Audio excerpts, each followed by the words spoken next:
My favorite food is pickles. Pancakes. Pizza. I love Chinese food. I would eat pickles for breakfast, but my mom won't let. I like mac and cheese.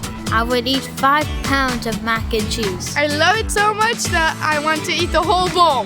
My favorite food in the whole wide world is salad. Scrumptious! My favorite food in the whole wide world is cheese pizza with ketchup. I like a ton of ketchup on everything. I love noodles a lot. Soylent. Green. Ew. I think I like pizza better. I love spaghetti and meatballs. I think I like noodles better. I love bagels. Pizza, noodles, pizza, noodles. I like my grandma's chicken, which I call turkey. I like California roll. How do you like that stuff? That stuff's like nothing. Noodles, yuck. It's better than yours. No, it isn't. My stuff's way better. Pizza, noodles, pizza. California rolls. Fish roll. California. Fish. California. Fish. My favorite food is kosher food.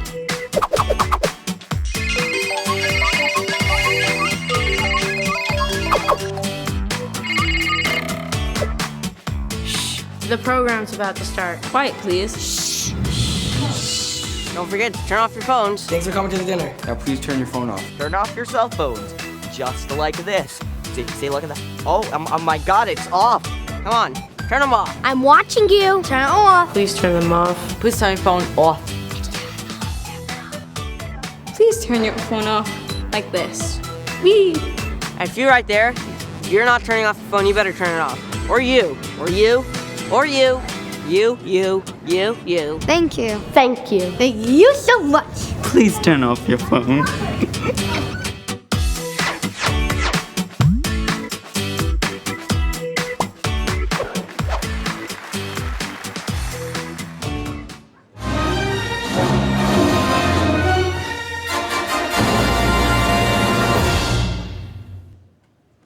Good evening, and welcome to the SINAI dinner.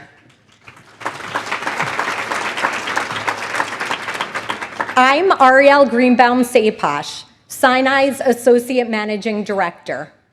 Thank you all for being here tonight in support of SINAI and the beautiful children we serve. Your generosity is truly helping us change lives. And now, please join me in welcoming our honorees. Doctors Jill Zimmerman and Michael Stifelman,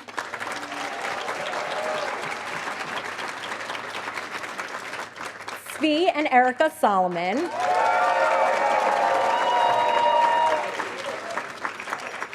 and receiving our Lifetime Achievement Award, Ms. Judy Karp.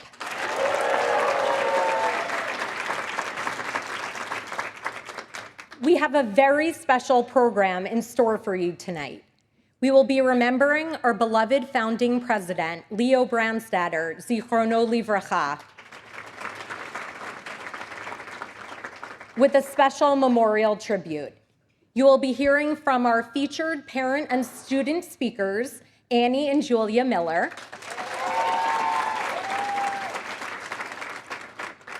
and we will be premiering this year's feature documentary, Finding Her Voice, which tells the story of our brave and extraordinarily unique student, Racheli, and her parents, Jill and Levi Friedbauer.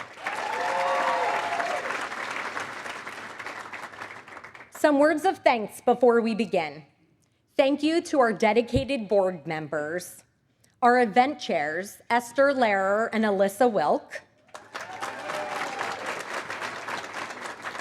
and all the volunteers and staff that made this evening possible.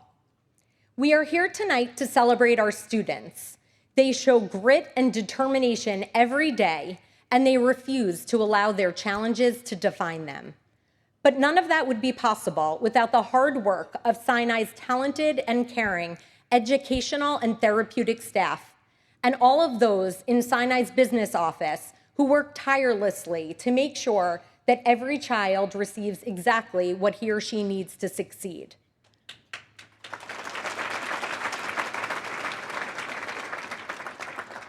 Our mission at SINAI is built on inclusion. We are so grateful for our partner schools for including and embracing our students within their walls. They are Joseph Kushner Hebrew Academy and Ray Kushner Yeshiva High School, Rosenbaum Yeshiva of North Jersey, SAR Academy, Torah Academy of Bergen County, Mayanot Yeshiva High School for Girls, Heichal HaTorah, and Yeshiva of Central Queens. Inclusion doesn't stop at our partner schools, and we're so grateful to the dozens of businesses and organizations within our community who serve as our vocational partners. These organizations and businesses provide a welcoming environment for our students, where they learn responsibility, communication skills, troubleshooting, and independence, along with the vocational skills that prepare them to be contributing members of the community as they grow into adulthood. We extend a special welcome to our long-time community partner, Holy Name Medical Center. The generosity and compassion of Holy Name has made a SINAI education possible for so many children. We also welcome our friends from Cross River. This year, in recognition of a very generous gift from Cross River, we were proud to name one of our schools the Cross River SINAI School at Rosenbaum Yeshiva of North Jersey. We welcome our cherished friends from the press and media, Jamie Janoff and Joanne Palmer from the Jewish Standard, Moshe Kinderlehrer, Mark Schwartz, and Elizabeth Kratz from the Jewish Link, and JM in the AM's Nachum Siegel. Thank you for the beautiful coverage about SINAI. You've been instrumental in helping us explain to the community what we do, helping us further our mission and reach more families. We have with us tonight many dedicated community rabbis and leaders, as well as our friends and partners from the Jewish Federation of Northern New Jersey and Jewish Federation of Greater Metro West New Jersey. We're so grateful for your partnership and support. And thank you to our corporate sponsors, whose support provides another wonderful example of SINAI's deep ties within the community. And finally, it gives me great pleasure tonight to welcome our friends from Touro University, with whom we've established an exciting new initiative, the SINAI Schools Fellowship Program at Touro University. Through this program, the best and brightest future educators will work and receive training at SINAI while pursuing a degree through Touro's unique Jewish education special education master's program. Acharon Chaviv, we thank all of you for being here tonight in support of our children.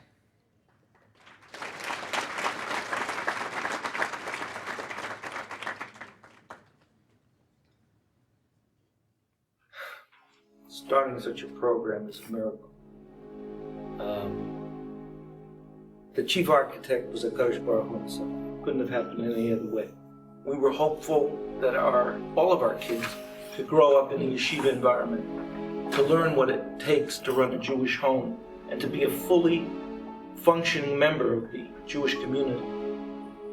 To be told that one of our children wouldn't be even given the information to have a fighting chance in that world is a frightening thought. And that's where SINAI came in and made that difference.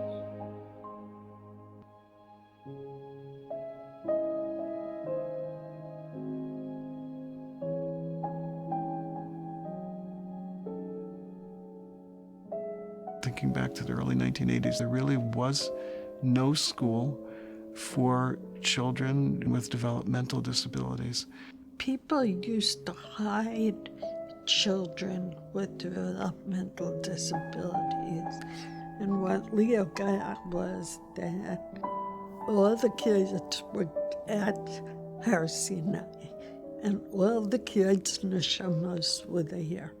And just because something comes harder to them doesn't mean they're not entitled to get a Jewish education. Leo was a pioneer. Leo and I never imagined it would play out the way it did. He was Sinai's first president before we knew what Sinai was or what Sinai was going to be. It was one class, and we started with 5 kids. It grew so much, and it just exceeded our expectations on every level. He was a consummate professional as a leader and didn't hesitate to take on this responsibility. I mean, and not knowing from the beginning what was involved. And for 21 years, Leo was either president or chairman of the board. Leo realized from day one that this could be a game changer in education. Very shortly before Leo passed away, he reminisced about Sinai, and he said to me that he felt that he had accomplished what he was put here to accomplish. And I found myself telling him that his legacy would be profound, that he would live on in the thousands of children who were helped by Sinai. So that's a legacy for a person to look back after 120, or in Leo's case, after 73 years, short, to come before God, and if all he has to say is, look at Sinai. I'm okay for him being able to stand before the Almighty, having made his contribution to Sinai. He's in a good place.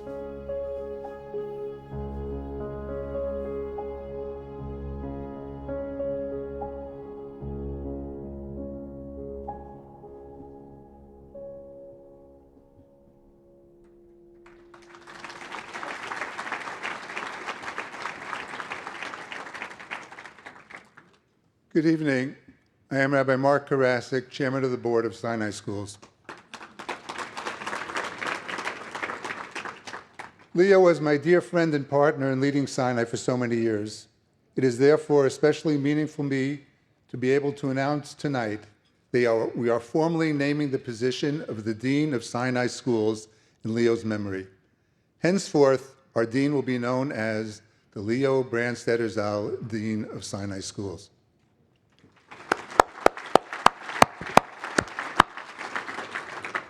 Rabbi Rothbachs, I know that you will carry this title with a sense of purpose and that you will bring honor to Leo's memory. As we have paid tribute to our founding president, I also want to express my gratitude to those who succeeded Leo and me and undertook the awesome responsibility of the president of Sinai. David Shapiro and Moshe Weinberger, who are still key leaders on our executive committee, and Avi Vogel, who of course is our current president.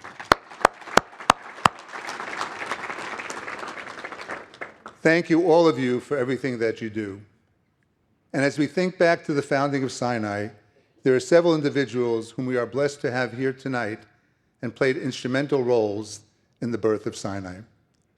Rabbi Benjamin Yuden, with his wife, Rebbetzin Sheva Yuden, organized and held in their home a meeting of day school leaders that ultimately led to the creation of Sinai.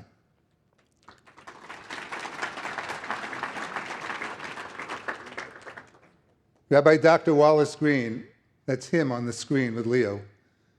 Rabbi Green was the principal of the Hebrew Youth Academy, or HYA, which today is named the Joseph Kushner Hebrew Academy, who swam against the tide over 40 years ago and created within his school the program that today is Sinai. Bruce Schulzen, who was then the president of HYA and who courageously led his board to approve the creation of Sinai, despite all the financial and other unknowns.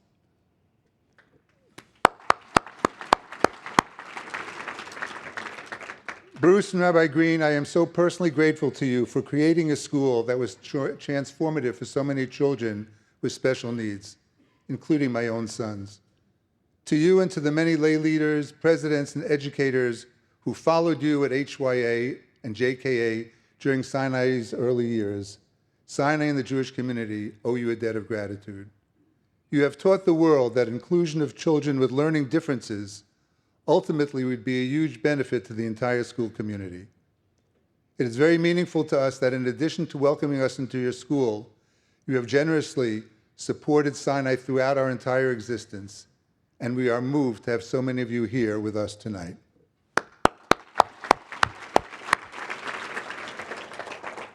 So many individuals put their hearts and souls and their tireless efforts into building Sinai into what it is today. Too many people to mention. Please know that we are grateful to all of you. And now, it gives me great pleasure to introduce our featured parent speaker this evening, Annie Miller.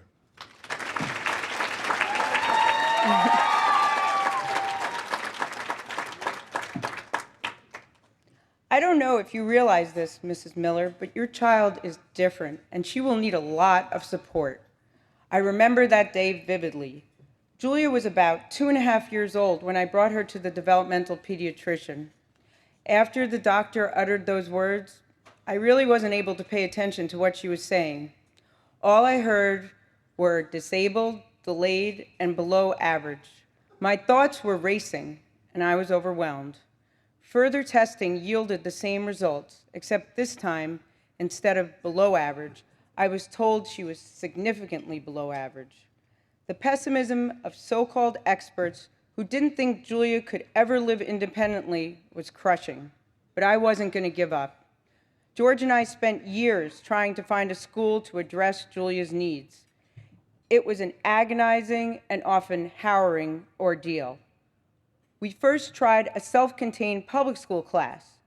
The children in Julia's class had a variety of issues, some behavioral and some developmental. It seemed more like a hodgepodge than a place of learning. Next, we tried enrolling her in a program that promised transformational results, retraining her brain and untangling her neural pathways. Yet, despite these lofty assurances, Julia continued to struggle, and I began to wonder if we would ever find a place for her.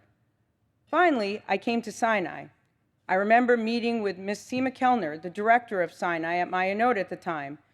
She told me not to worry, and that she would work on designing a program just for Julia. At first, I was skeptical, but when she told me that Julia was more than a diagnosis or a test score on a piece of paper, and that she was going to be okay, I realized that Sinai was really different. As a parent struggling for years with Julia's education, hearing this was incredibly heartening. For the first time, a school saw Julia for her true self, a warm, bubbly, and outgoing girl with immense promise and potential. Julia's Sinai journey started slowly. She first needed to learn how to learn. When she started, she could barely concentrate. The teachers needed to bring Julia out of the classroom every 5 to 10 minutes for a break so she could refocus her attention. But eventually, the Sinai staff got her to sit still long enough to receive instruction. And from there, she was off to the races. Within a year, she was reading words, writing her name, and doing basic arithmetic, things that every other school had failed to teach her. But Julia's education at Sinai has been so much more than just academics. The Sinai team has given Julia the confidence to learn and function independently, encouraging her to be the best she could be in the process. Under the guidance first of Miss Kellner and now Miss Alana Picker, yes. At Sinai, Julia has learned how to take care of her health and her mind. The Sinai team has taught her how to focus and how to work independently at her work-study jobs. They have taught her how to use her math skills at the store or the pizza shop, and how to use her writing skills to send texts to her friends and emails to thank guest visitors to her classroom. And they have taught her how to give back to the community in a variety of ways, such as raising money for tzedakah and visiting with the elderly. Sinai has transformed Julia's life, and our family will be forever grateful to the Sinai team for giving her a place to grow.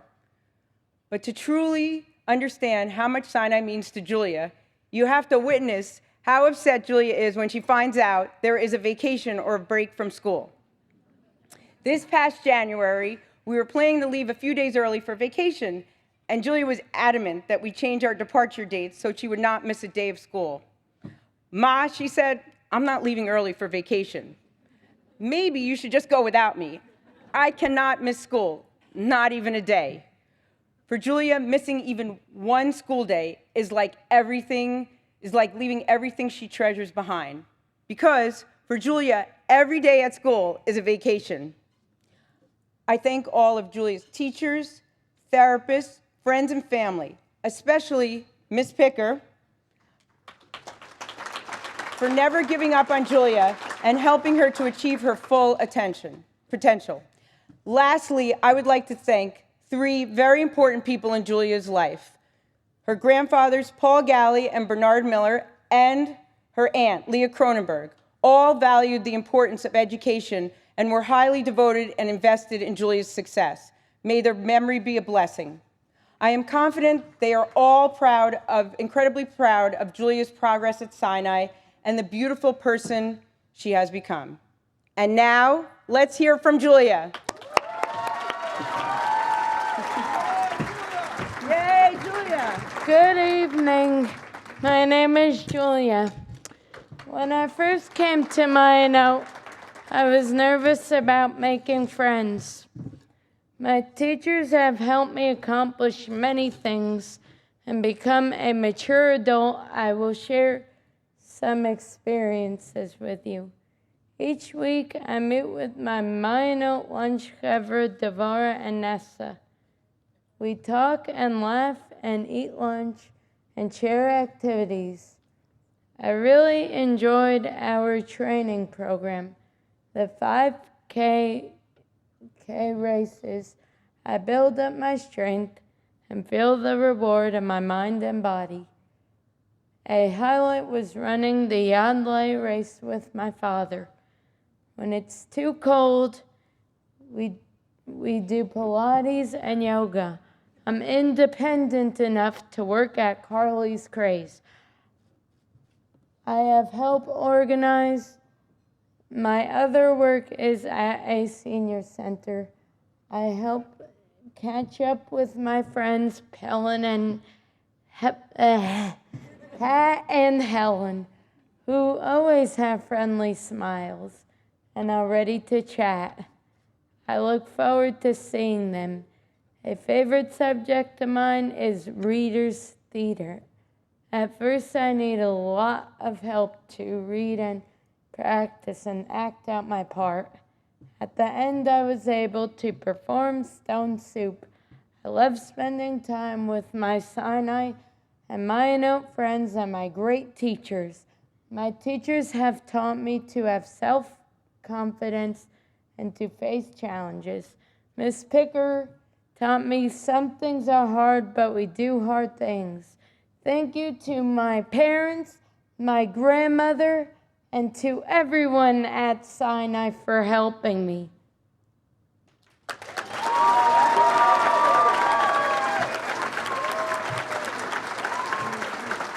Really, through Hashem's guidance, Sinai was suggested to us, and we met Mrs. Karp, and the welcome that we got, the warmth we felt from her was unbelievable.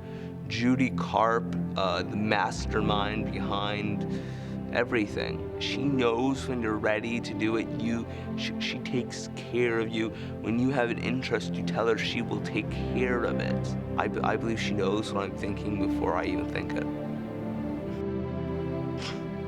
So what was amazing about Mrs. Karp is that she decided to take me on as a project.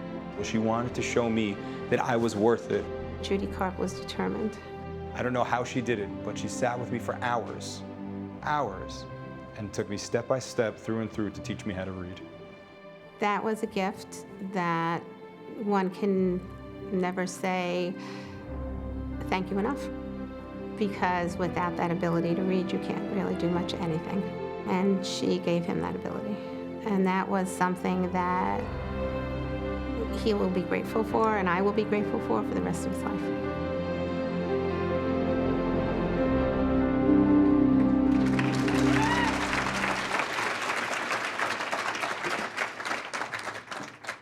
Good evening. I'm Yisrael Rothwax, the Leo Brandstatter Zichrono Livracha Dean of Sinai Schools.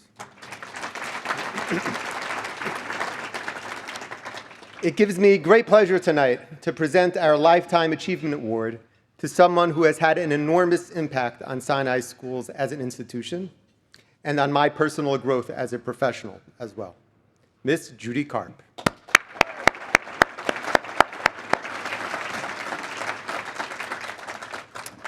Describing the impact Ms. Karp has had on Sinai over the past quarter century is simply impossible in one short presentation. We pulled the 3 clips you just watched from past Sinai documentaries because they give you a glimpse of what she has meant to her students and their parents. We easily could have collected hundreds of accounts.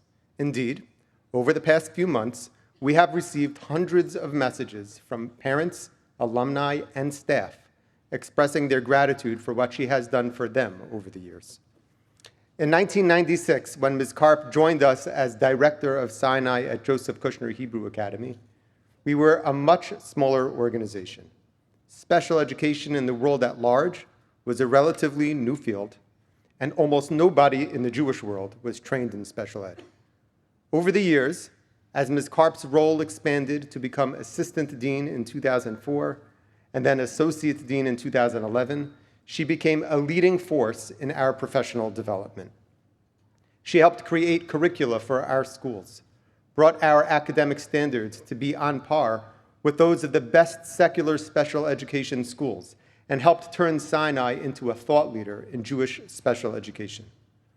Ms. Karp deserves to be recognized for all of this, but what truly makes her a superstar is her unique ability to connect with her students, their parents, and her staff. Ms. Karp radiates calm, love, and support.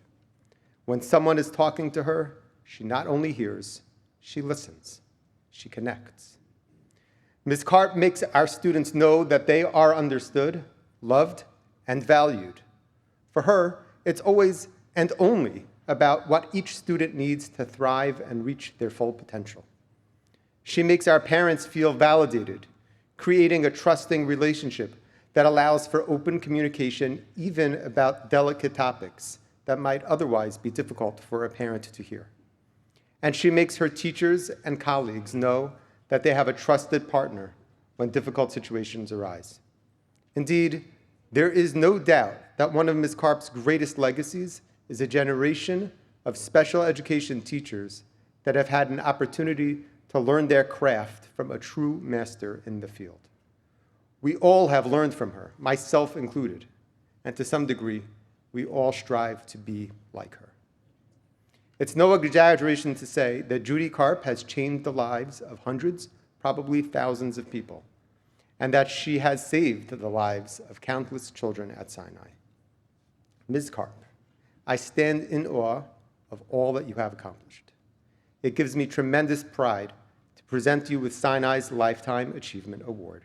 Won't you please join me on stage to receive your gift, a special collage created by many of your students through our art therapy program, communicating their love and gratitude to you.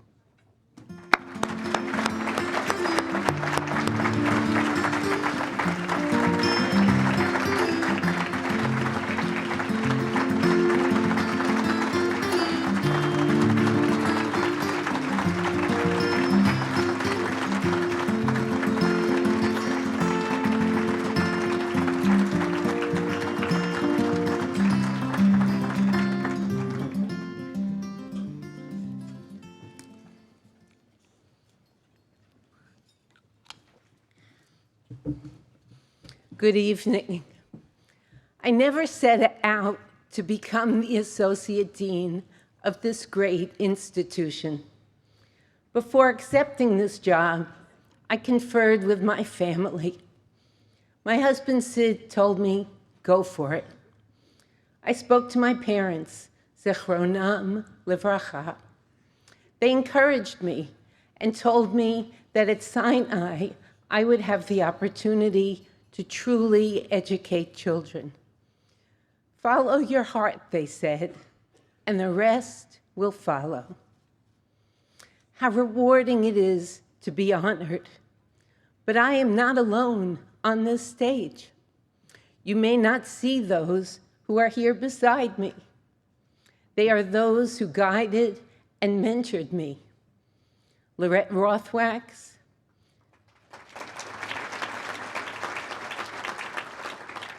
Jake Weinstein, Zichrono Livracha, are but two of the great educators who taught me about reaching children where they are and teaching them with best educational practices. They are my current colleagues, Rabbi Rothwax, Rabbi Rubin, and my team over here, from whom I have gained much insight. There are the SINAI therapists, teachers, and directors who toil daily to reach each and every child. And of course, there are the many children and parents. These are the true heroes of SINAI.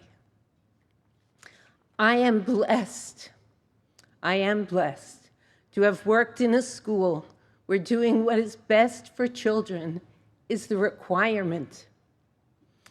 Thanks to my beloved husband and kids who encouraged me, put up with my late hours, and listened to my stories without complaint, but with love.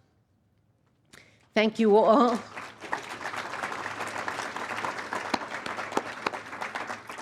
Thank you all for being here tonight and for supporting our school.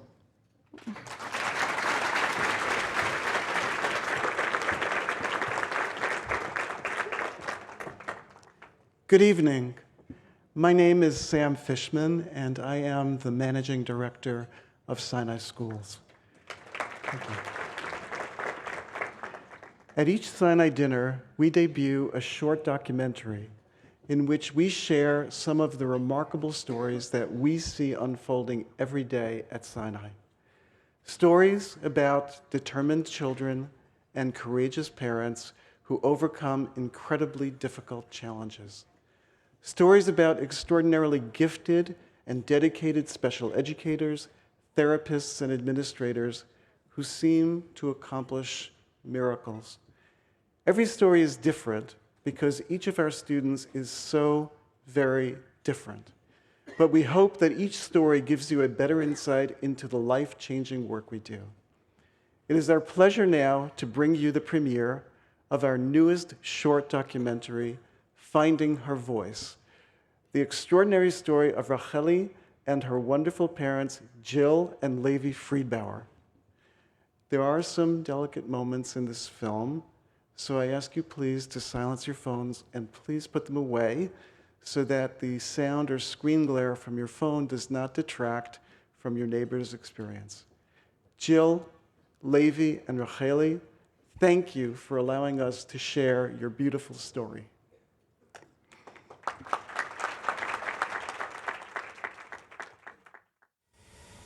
This is Rachel Batsheva. She came home Motzei Shabbos. This is her first video. I just remember that moment. I got the call from the geneticist. I literally felt like I was punched in the stomach. It was such a hopeless moment. I felt very alone. I felt very, very alone at that moment.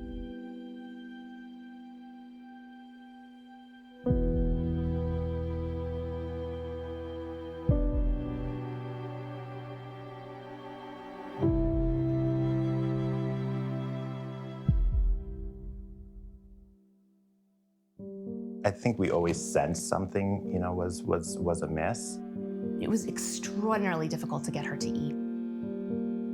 She was in what we would actually call the negative 25th percentile. That's how tiny she was. And she was not growing well. She was not developing in her milestones properly.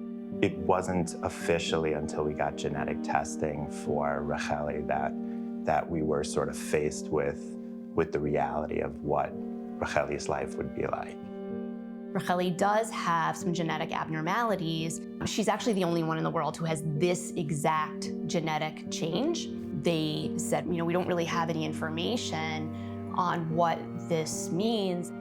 I remember him saying, we don't think your daughter's going to be able to talk. I do remember that specifically. And learning is going to be a significant issue. And they were telling us, we don't really know, but she's probably going to be this, and she's probably going to be that, and she's probably going to be this. And don't do this, and you shouldn't try this treatment because that's not going to be good. They're just handing you a set of problems. They're not giving you solutions. There was so little information at that point. Yeah, there was really no information. Yeah. I mean, we didn't have any information. Right. It can be a very, very lonely place. At the same time, while Racheli was born, it was at the same time where my mother was starting to lose more and more of her memory. Say hi, Grandma. Hi, Grandma. Hello. I had a very, very close relationship with my mother. She was my best friend. And I felt like at that moment I was losing my mother, that connection, and I didn't know if I would have that same type of mother-daughter connection with my own daughter, which I so wanted to have and had dreamed about having, and it was happening simultaneously as I was losing my mother.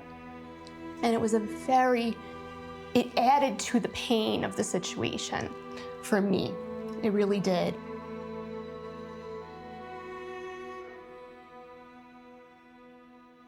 She was in public school, in a self-contained class. She was not talking in the classroom, and the teachers would say to me that she didn't talk. And I said, oh, she talks. And they said, she doesn't talk in the classroom. We knew something wasn't right. I remember coming into the classroom, and Racheli was just sitting in the back of the classroom, and all the other kids were like running around and acting very hyper and difficult, and you could see that the teacher was extraordinarily overwhelmed. There were a lot of kids there, and I said to her, is this how it always is with Racheli? And she said, oh, she's so good, she's so easy, she's so quiet, she doesn't bother anyone. Racheli was really alone in the room and just very compliant, but not getting attention because all the other children required so much. So one day I was picking her up after hours, and she was sitting alone in gym, right, when all the other kids are running around, and she's sitting in the corner and just doing her own thing, not talking to any of the other children, and not being involved in any of the activities of what's going on in the room. I just had this instinct, this feeling that this is not the right place for her. And when I got home, that's when I told Jill, I said, this is the last year, whatever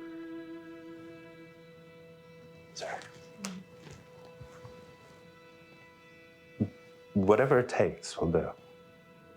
And so that's where we started really reaching out to the community and started, finding the right connection for the right situation for Racheli. And I'm grateful we found it in SINAI.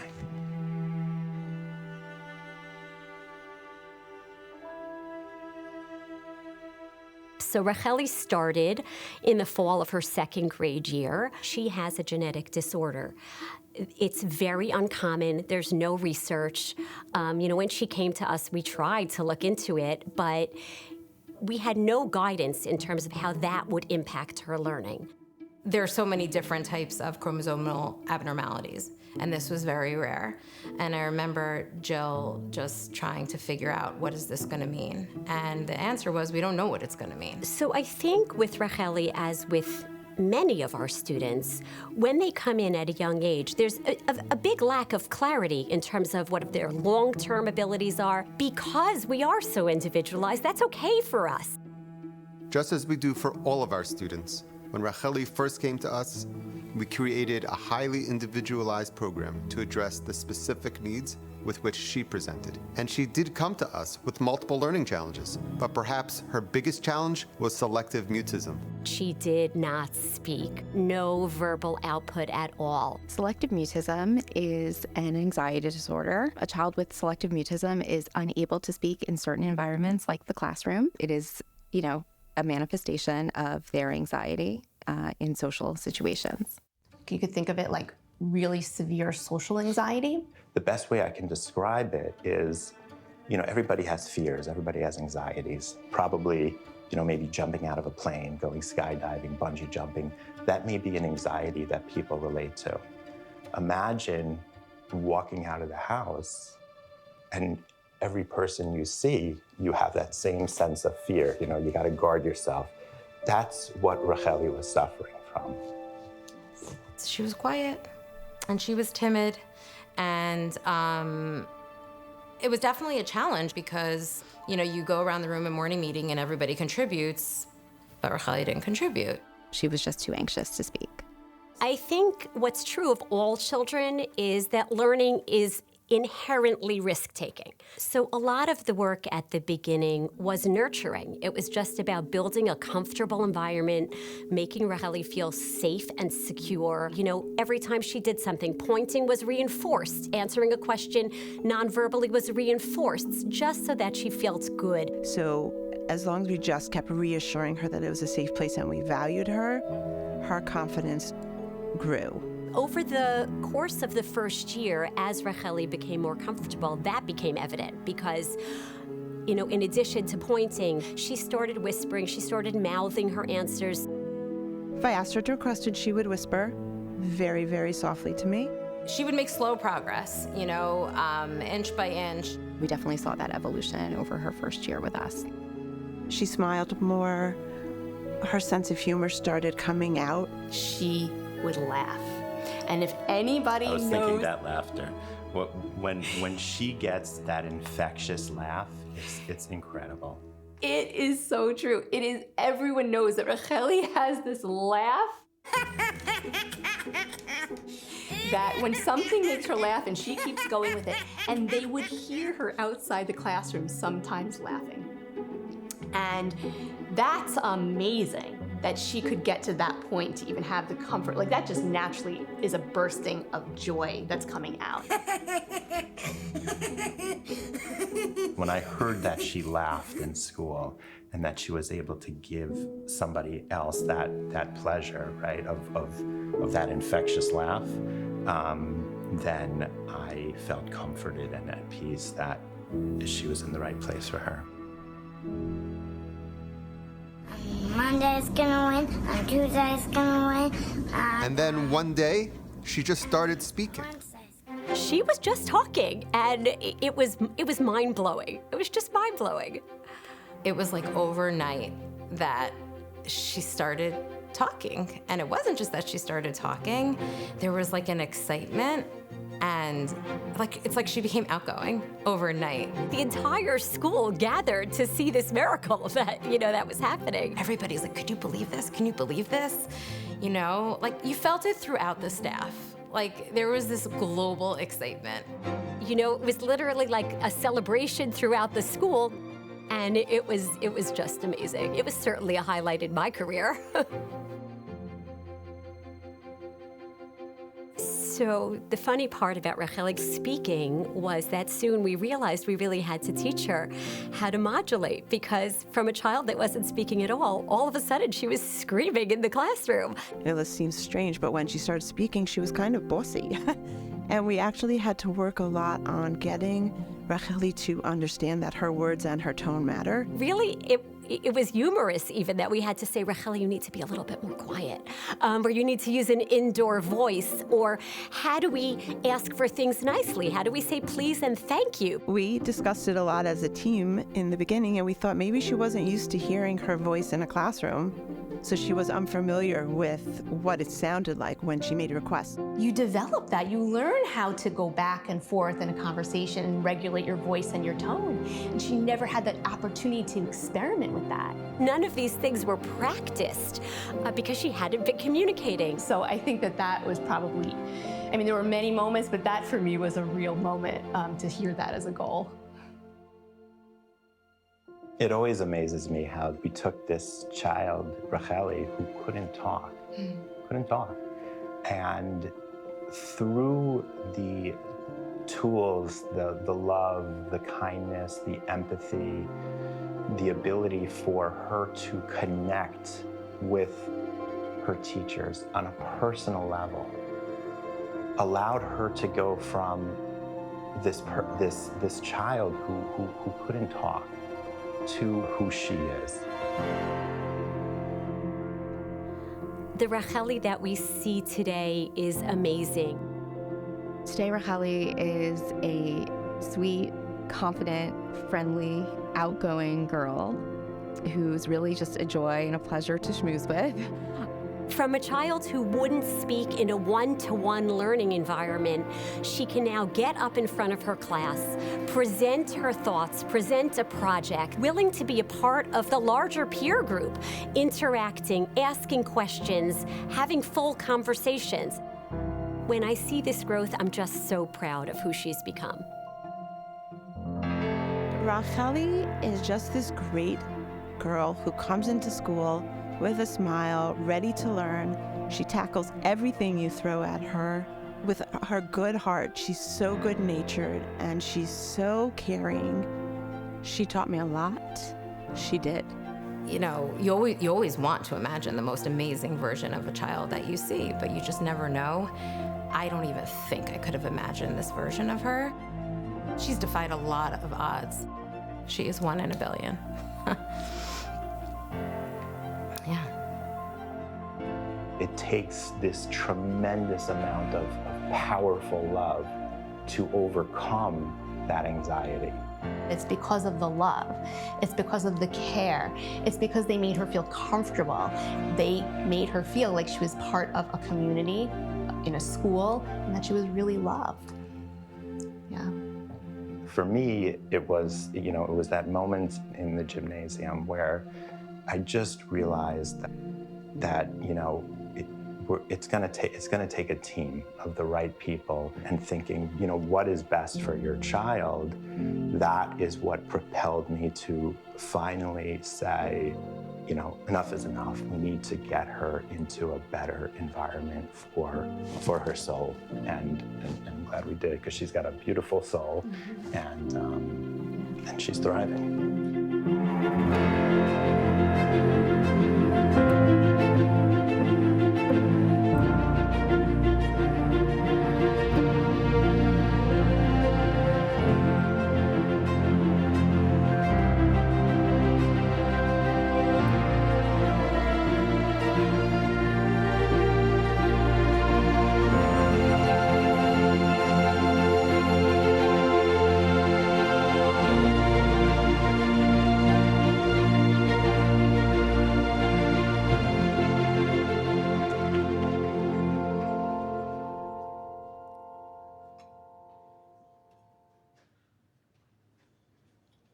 Racheli, I think 900 people just fell in love with you. You and your parents are amazing. Thank you so much for sharing your story.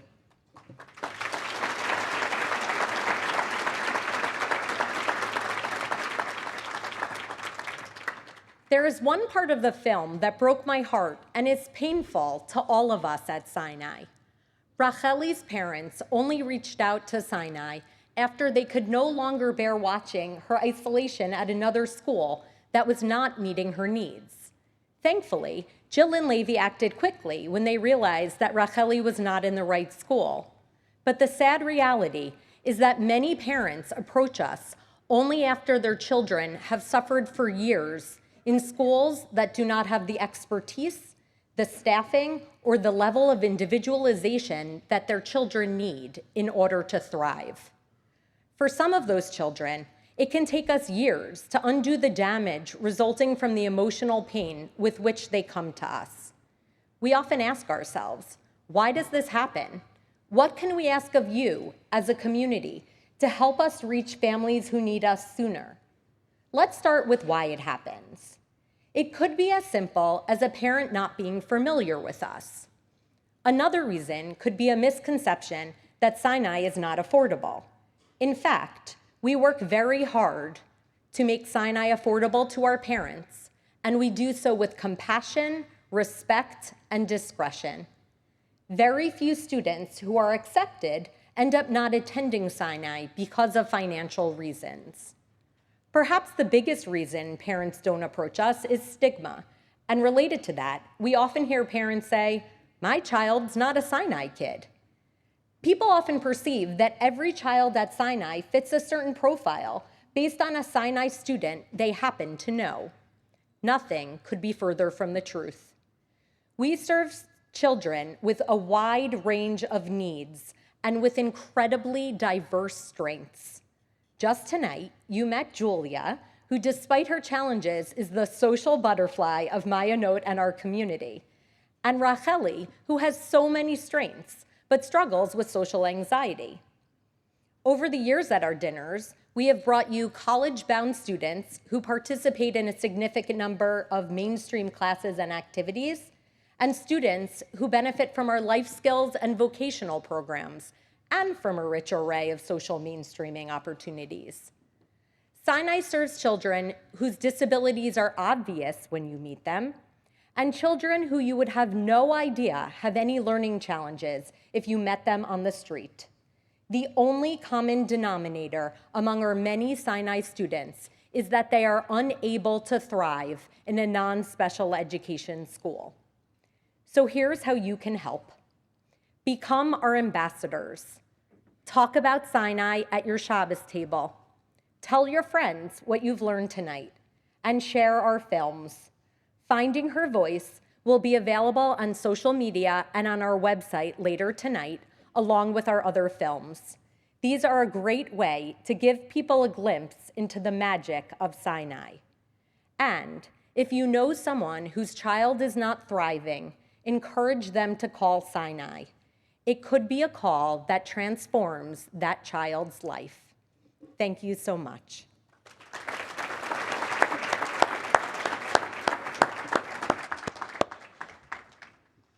Good evening. My name is Danny Fetterbush, and it gives me great pleasure to stand before you tonight as the Vice President of Sinai to speak to you about our truly wonderful honorees, Drs. Jill Zimmerman and Michael Steifelman.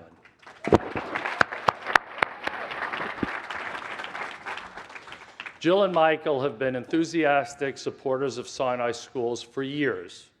Though they have never had a personal need for Sinai, they, like so many of you here tonight, recognize what a critical role Sinai plays in our community and how important it is to have this precious resource available for the many children and families who need it. It was a powerful moment at last year's dinner for me, seeing Michael and Jill's reaction to the stories we presented, illustrating the challenges our students and their families face. It was at that moment that I knew, given the chance, that Michael and Jill would work tirelessly on behalf of Sinai's children. And that is exactly what they've done as fantastic and dedicated honorees this year.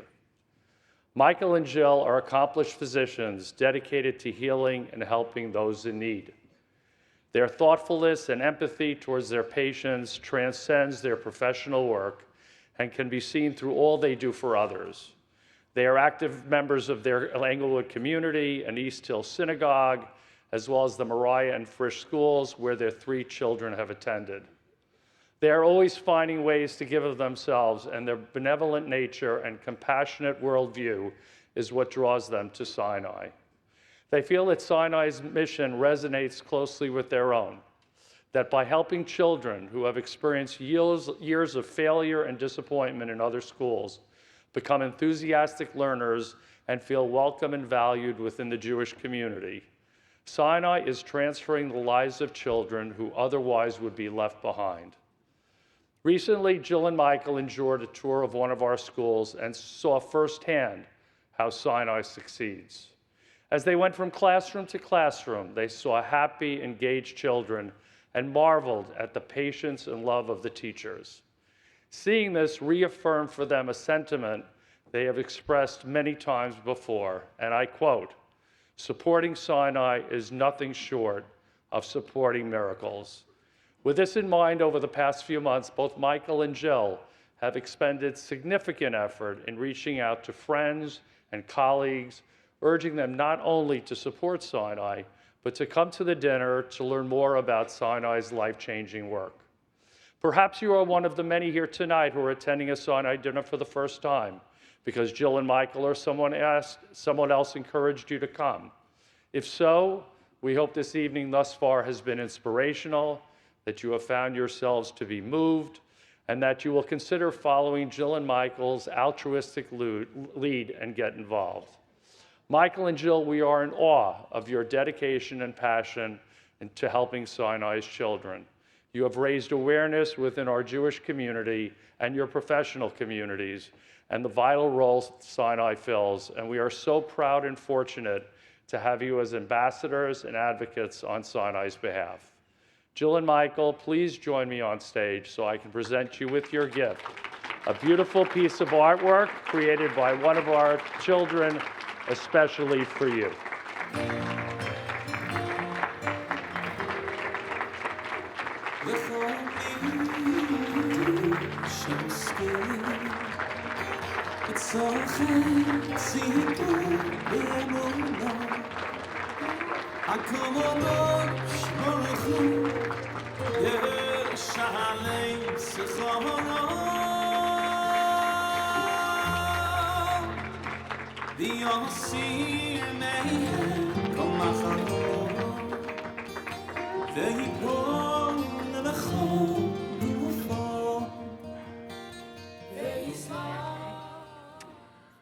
Wow.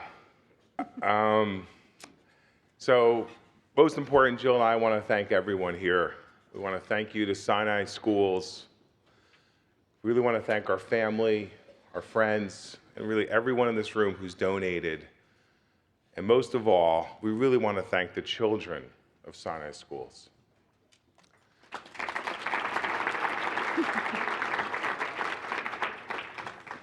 The children of Sinai Schools teach and model for us the definition of resilience and persistence. It is our hope tonight that each of you in this room and those that you touch and reach out to after will continue to support Sinai Schools for years and years to come and continue to be inspired by, as Danny said, the miracles that these children achieve each year. Thank you.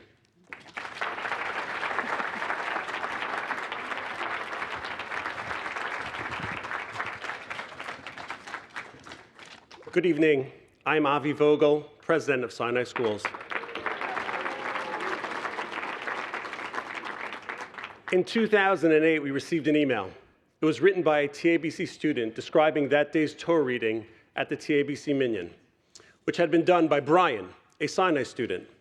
As he listened to Brian read the Torah, he had been struck by the sudden realization that Brian's identity as a Sinai kid had vanished. Brian was just like any other TABC student, reading from the Torah just like him, except that Brian had worked so much harder to get there. The high schooler who wrote that email was Tzvi Salomon.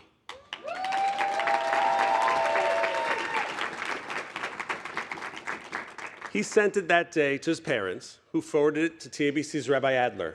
Rabbi Adler was so moved by it that he sent it to us, and we actually read it in full at our 2008 dinner. 15 years later, we still remember that email written by Tzvi, because it's a testament both to Tzvi's sensitivity and to the impact that Sinai has on the students of our partner schools.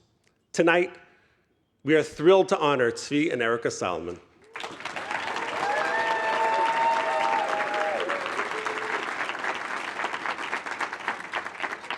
From very early in their marriage, Erica and Tzvi have been partners in their extensive efforts for Sinai. Tzvi is our youngest board member, the youngest member of our executive board by a lot. And he serves on numerous financial and other ad hoc committees for Sinai as well. He brings his deep sensitivity to every task, coupled with tremendous energy. Together, Erica and Tzvi have inspired unique family tzedakah collaborations to benefit Sinai. For example, out of concern for the financial strain on parents of children with special needs, for the past 7 years, Erica and Tzvi have led their family in sponsoring school supply gift cards to Sinai parents. Beyond the financial help, this emotional lift that this gesture gives our parents, that someone cares about them so much, is priceless. This is just one of the many tzedakah initiatives Erica and Tzvi have spearheaded for Sinai. As a board member, Tzvi has shown particular interest in looking towards Sinai's future. He and Erica recognize that it is vitally important for us to cultivate future leaders who will ensure Sinai's continued success. To this end, Tzvi and Erica have hosted 2 very well-attended events for their friends to encourage them to learn more about Sinai and to become involved. And amazingly, because of Tzvi and Erica's efforts leading up to the dinner, nearly 100 of their friends have come out tonight.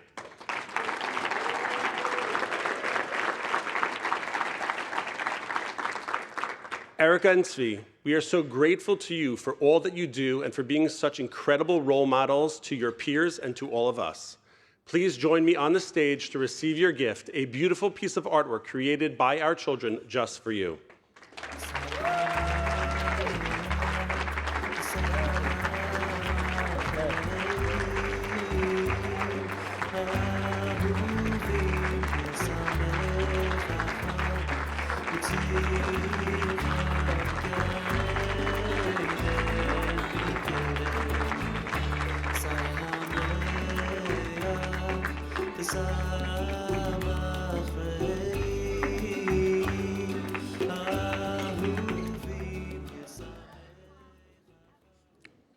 Avi, thank you so much for those kind and thoughtful words.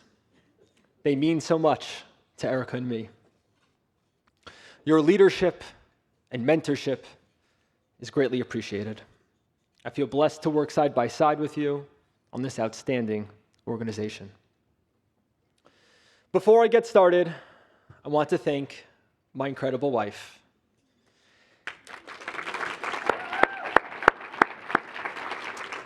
Erica, this was truly done together. I want to also mention that throughout the years and through today, whether it was a missed bedtime for the kids, an evening phone call, or dinner in the kitchen that I could not join you for, you always said the same thing. For Sinai, it's okay. Thank you. And both Eric and I want to say thank you to our parents for being tremendous role models and instilling within us the importance of being active members of the community. You not only give, but oftentimes give with us, serving as a partner on so many initiatives for Sinai. People often ask me, why Sinai? There are a lot of important causes out there in our community. So why do Eric and I put Sinai at the very top of our priorities? Sinai holds a special place in our hearts because we believe Sinai is what makes our community so special. Sinai is not just providing an outstanding education for the children who need it. The dedicated and heroic teachers, therapists, administrators, and business office staff at Sinai are doing so much more. They are giving those children pride and confidence. They are enabling them to join in family conversations at the Shabbat table. They are teaching them how to be contributing members of the community. But maybe most important, Sinai is important to Erica and me because over the course of the past 40 years, Sinai has changed the way that everyone in our community thinks about and relates to individuals with disabilities. I know because I am one of those people. At TABC, I shared the school community with Sinai students, and it gave me the opportunity to perform daily acts of chesed, acts of kindness with these students.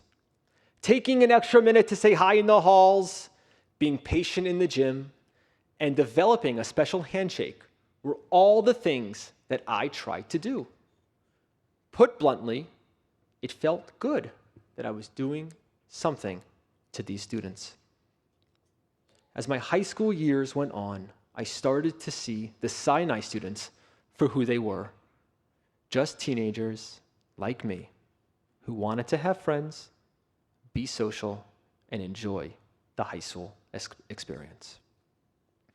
Slowly, I realized that these relationships were not chesed, but true and real friendships. That realization changed everything for me, and I am 100% confident that it changes everything for every mainstream student who is lucky enough to have Sinai in their school. Sinai is important to Erica and me because it is not just helping the Sinai students. Sinai makes our community stronger, better, and more sensitive. Close to 1,000 people have gathered here tonight to support Sinai and to learn more about the life-saving work that it does. I'm up here to thank you for your support, but also to urge you to take it to the next level. We all need to think about Sinai's future. Sinai has been there for our community for over 40 years, and many of the people who were here at the beginning took on the responsibility to make it a reality and are still deeply involved, still dedicated to Sinai's success. To those of you who are in the room here with us tonight, I am in awe of what you created. But to everyone else, we must recognize that the torch can't be held by that founding generation forever. Eric and I feel a responsibility to help bring the next generation of leaders to Sinai, and that is why we are so incredibly proud of all of our friends, our generation, who have come out tonight.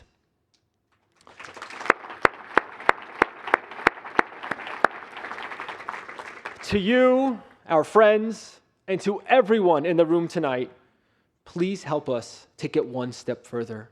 Every single one of you here tonight can make a difference by getting more involved. Help spread the word about the life-changing work Sinai does.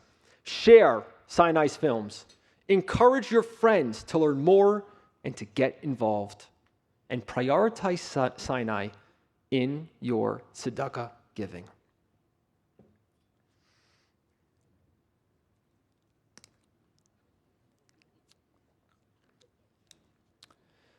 Eric and I have a tradition in which we write our 3 children, Matthew, Caleb, and Mariah, letters to memorialize various life events.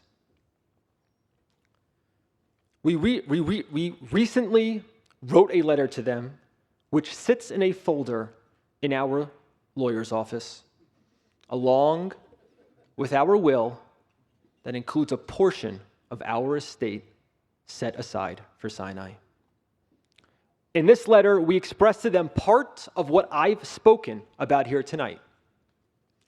I want to share the last few sentences with you. Our dear children, chesed is important, and it is your responsibility. It is our belief that with the right frame of mind, you will not view those that you help in need as chesed projects, but simply as people. In some instances, just as it was with Daddy, those people will even become your friends. We ask that our inclusion of Sinai in our state not be the end of our support, but just the beginning. It is up to you to continue the legacy and carry on what is so near and dear to us. We've made it clear what our priorities are. It is now up to you and those that you bring along to carry the torch. Love, Mommy and Daddy. To all of you here tonight, I turn to you and say, please take your commitment to Sinai to the next level. Sinai serves an important role in our community, and all of us have a responsibility to make sure it is there for the future generations of children and families who need it. Sinai makes our community great, but it can only be there for the community if we are there for Sinai. Thank you.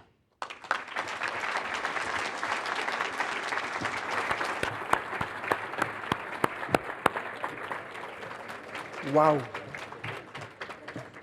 Thank you, Tzvi. It really is a blessing to see so many new faces, but also many dear friends who have supported Sinai for decades, and others who have become friends of Sinai in more recent years, and whom we now count among our steadfast core supporters. To you, our stalwarts, who love our children and care deeply about our cause. I pose the question that keeps me up at night. What will happen to Sinai after 120 years when we are gone? Yes, we hope and pray that all of our new supporters will heed Tzvi's call to action. But it is a huge and growing responsibility. There is tremendous need for Sinai. Even today, let alone in the future, we could do so much more if we had a meaningful endowment. We can't just leave this awesome responsibility to the next generation to bear on their own. So I ask all of you, especially those of you who have supported us for years, to please make Sinai part of your legacy. Please call us to learn more about our legacy circle, or take a meeting with us when Pam Ennis or I, or someone from our leadership reaches out to talk about planned giving. And whether you are a new face or a longtime supporter, if you've been moved to make a new current gift tonight, you can use the QR codes that are inside your place cards, or talk to us at dessert. Standing here tonight, I feel a tinge of sadness in my heart as I remember Leo, but tremendous pride and joy as we celebrate all of our honorees and, most importantly, the accomplishments of Sinai students. And as I look out at this incredible sea of people, I am overwhelmed with gratitude to each and every one of you, because I know that you have our children's backs, that because of your generosity, Sinai's future and our present look very bright indeed. And now, dessert is served just outside the grand ballroom, and Mariv is in the East Ballroom outside and to the left. Thank you so much for joining us tonight.